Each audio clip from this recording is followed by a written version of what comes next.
Hi friends, welcome to ನಿಮ್ಮನೆ kitchen YouTube channel. ಇವತ್ತಿನ special ಹೀರೆಕಾಯಿ ಎಣ್ಗಾಯಿ ಮಾಡೋದನ್ನು ತೋರಿಸಿಕೊಡುತ್ತೇನೆ. ನಾರ್ಮಲ್ ಆಗಿ ಬದನೆಕಾಯಿಯಲ್ಲಿ ಎಣ್ಗಾಯಿ ಮಾಡ್ಕೋತಿರ್ತೀವಲ್ವ, ಆದರೆ ಹೀರೆಕಾಯಿಯಲ್ಲಿ ಎಣ್ಗಾಯಿ ಮಾಡ್ಕೊಂಡು ನೋಡಿ, ಖಂಡಿತ ನಿಮ್ಮೆಲ್ಲರಿಗೂ ಇಷ್ಟವಾಗುತ್ತೆ. ಮಾಡೋದು ಅಷ್ಟೇ ತುಂಬ ಸುಲಭವಾಗಿ ಮಾಡ್ಕೊಳ್ಬೋದು. ಇದೇ ರೀತಿ ನೀವು ಮಾಡಬೇಕಂದ್ರೆ ವಿಡಿಯೋ ಸ್ಕಿಪ್ ಮಾಡದೆ ಕೊನೆವರೆಗೂ ನೋಡಿ. ಇನ್ನೂ ನಮ್ಮ ಚಾನಲ್ ಸಬ್ಸ್ಕ್ರೈಬ್ ಮಾಡಿಲ್ಲ ಅಂದರೆ ಪ್ಲೀಸ್ ಸಬ್ಸ್ಕ್ರೈಬ್ ಮಾಡ್ಕೊಳ್ಳಿ. ಮೊದಲನೇದಾಗಿ ನೋಡಿ, ಹೀರೆಕಾಯಿಯನ್ನು ಈ ರೀತಿಯಾಗಿ ಸ್ವಲ್ಪ ಸ್ವಲ್ಪ ಸಿಪ್ಪೆಯನ್ನು ತೆಗೆದು ನೀಟಾಗಿ ವಾಶ್ ಮಾಡಿ ಈ ಸೈಜಲ್ಲಿ ಕಟ್ ಮಾಡ್ಕೊಳ್ಳಿ. ಈಗ ಇದನ್ನು ನಾವು ಬದನೆಕಾಯಿಯನ್ನು ಯಾವ ರೀತಿ ಕಟ್ ಮಾಡಿಕೊಳ್ಳುತ್ತೇವೋ ಅರ್ಧಕ್ಕೆ 4 ಭಾಗವಾಗಿ ಕಟ್ ಮಾಡ್ಕೊಳ್ಳಬೇಕು. ನೋಡಿ, ನಾನು ತೋರಿಸ್ತಾ ಇದ್ದೇನಲ್ಲ, ಆ ರೀತಿ ಕಟ್ ಮಾಡಿಕೊಂಡ್ರೆ ಆ ಮಸಾಲೆ ಫಿಲ್ ಮಾಡ್ಕೊಳ್ಳೋದಕ್ಕೆ ಚೆನ್ನಾಗಿರುತ್ತೆ. ಇದೇ ರೀತಿ ನಾನು ಎಲ್ಲ ಕಟ್ ಮಾಡಿಕೊಂಡು ಇಟ್ಕೊಳ್ತೇನೆ.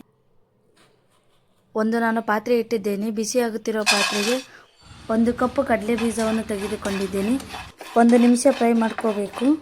ಈಗ ನಾನು 1 ಕಪ್ ಅಷ್ಟು ಗುರೆಳ್ಳನ್ನು ತಗೊಳ್ತಾ ಇದ್ದೇನೆ. ಅರ್ಧ ಕಪ್ಪಿನಷ್ಟು ಬಿಳಿ ಎಳ್ಳನ್ನು ತಗೊಂಡಿದ್ದೇನೆ. ಇಲ್ಲಿ ಒಣ ಕೊಬ್ಬರಿಯನ್ನು ಬಳಸ್ತಾ ಇದ್ದೇನೆ. ನೀವು ಬೇಕಾದ್ರೆ ಹಸಿ ಕೊಬ್ಬರಿಯನ್ನು ಬಳಸಿ, ಟೇಸ್ಟ್ ಇನ್ನೂ ಚೆನ್ನಾಗಿರುತ್ತೆ.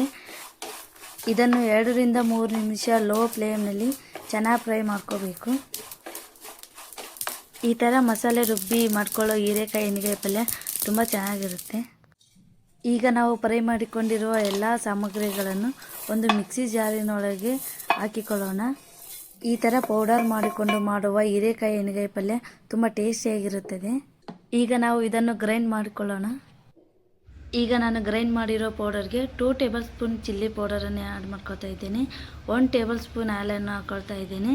ಇವೆರಡು ಚೆನ್ನಾಗಿ ಹೊಂದ್ಕೊಳ್ಳೋವರೆಗೂ ಮಿಕ್ಸ್ ಮಾಡ್ಕೋಬೇಕು.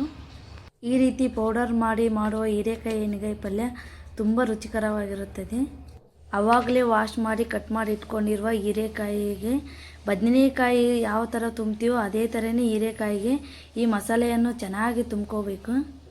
ಈ ಥರ ಮಸಾಲೆ ತುಂಬಿ ಮಾಡ್ಕೊಳ್ಳೋ ಕರಿ ತುಂಬ ರುಚಿಯಾಗಿರುತ್ತದೆ. ಪೂರ್ತಿಯಾಗಿ ಇದೇ ರೀತಿ ಮಾಡ್ಕೊಂಡು ಇಟ್ಕೊಂಡಿದ್ದೇನೆ. ಈಗ ನಾನು ಒಂದು ಕಡೆಗೆ 2 ರಿಂದ 3 ಸ್ಪೂನ್ ಎಣ್ಣೆಯನ್ನು ಹಾಕಿಕೊಂಡಿದ್ದೇನೆ. 1 ಟೀ ಸ್ಪೂನಷ್ಟು ಸಾಸಿವೆ ಕಾಳನ್ನು ಹಾಕಿಕೊಂಡಿದ್ದೇನೆ. 1 ಟೀ ಸ್ಪೂನಷ್ಟು ಜೀರಿಗೆಯನ್ನು ಹಾಕಿಕೊಂಡಿದ್ದೇನೆ. ಹಸಿ ಕರಿಬೇವನ್ನು ಹಾಕಿಕೊಂಡಿದ್ದೇನೆ. ಸಣ್ಣದಾಗಿ ಹೆಚ್ಚಿರುವ 2 ಈರುಳ್ಳಿಯನ್ನು ಹಾಕಿಕೊಂಡಿದ್ದೇನೆ. ಈರುಳ್ಳಿ ಸಾಫ್ಟ್ ಆಗೋವರೆಗೂ ಫ್ರೈ ಮಾಡ್ಕೋಬೇಕು. ಈಗ ನಾನು ಇದಕ್ಕೆ 1 ಟೇಬಲ್ ಸ್ಪೂನ್ ಚಿಲ್ಲಿ ಪೌಡರ್, 1 ಚಿಟಿಕೆಯಷ್ಟು ಅರಿಶಿನವನ್ನು ಮಿಕ್ಸ್ ಮಾಡ್ಕೊಳ್ತಾ ಇದ್ದೇನೆ. ಇದನ್ನು ಚೆನ್ನಾಗಿ ಮಿಕ್ಸ್ ಮಾಡ್ಕೊಳ್ಳೋಣ. ನಂತರ ನಾವು ಹೀರೆಕಾಯಿಯನ್ನು ಸೇರಿಸಿಕೊಳ್ಳೋಣ. ನೋಡಿ, ನಾವು ಎಷ್ಟು ಹೀರೆಕಾಯಿಯನ್ನು ಕಟ್ ಮಾಡಿ ಫಿಲ್ ಮಾಡಿರ್ತೀವೋ ಅಷ್ಟನ್ನು ನಾವು ಸೇರಿಸ್ಕೊಳ್ಳಬಹುದು. ನಂತರ ಈ ಹೀರೆಕಾಯಿಯನ್ನು ಎಣ್ಣೆಯಲ್ಲಿ 2 ರಿಂದ 3 ನಿಮಿಷ ಸ್ಟವ್ ಮೀಡಿಯಮ್ ಫ್ಲೇಮಲ್ಲಿ ಇಟ್ಟು ಮಿಕ್ಸ್ ಮಾಡ್ತಾ ಫ್ರೈ ಮಾಡಬೇಕು. ಎಣ್ಗಾಯಿ ಎಂದರೆ ಎಣ್ಣೆಯಲ್ಲಿ ಫ್ರೈ ಮಾಡಿದ್ರೇ ರುಚಿ ಚೆನ್ನಾಗಿ ಬರೋದು. ಸೇಮ್ ಇದೇ ಮೆಥಡಲ್ಲಿ ನೀವು ಬದನೆಕಾಯಿಯಲ್ಲೂ ಮಾಡ್ಕೊಳ್ಳಬಹುದು, ಅದು ಸಹ ಚೆನ್ನಾಗಿರುತ್ತೆ. ಮಿಕ್ಕಿರುವಂಥ ಪೌಡರ್ ಸಹ ಇದಕ್ಕೆ ಸೇರಿಸ್ಕೊಳ್ಳೋಣ. ಈ ಟೈಮಲ್ಲಿ ನೀರನ್ನು ಸೇರಿಸ್ಕೋಬೇಕು. ಜಾಸ್ತಿ ನೀರನ್ನು ಸೇರಿಸ್ಕೊಳ್ಳೋಕೆ ಹೋಗಬೇಡಿ. ಇದನ್ನು ಚೆನ್ನಾಗಿ 1 ರೌಂಡ್ ಮಿಕ್ಸ್ ಮಾಡಿಕೊಂಡು ಇದಕ್ಕೆ ರುಚಿಗೆ ತಕ್ಕಷ್ಟು ಉಪ್ಪನ್ನು ಹಾಕೋಬೇಕು. ಈಗ ನಾನು ಲಿಡ್ ಕ್ಲೋಸ್ ಮಾಡಿ 3 ರಿಂದ 4 ನಿಮಿಷ ಬೇಯಿಸ್ಕೊಳ್ತೀನಿ. ನೋಡಿದಿರಲ್ಲ ಫ್ರೆಂಡ್ಸ್, ಕೊತ್ತ ಅಂತ ಕುದೀತಾ ಇದೆ. ಘಮ ಅಂತೂ ತುಂಬ ಚೆನ್ನಾಗಿ ಬರ್ತಾ ಇದೆ. ನಮಗೆ ಹೀರೆಕಾಯಿ ಸಹ ಪರ್ಫೆಕ್ಟಾಗಿ ಬೆಂದಿದೆ. ರೊಟ್ಟಿ ಚಪಾತಿಗಂತೂ ತುಂಬ ಚೆನ್ನಾಗಿರುತ್ತೆ.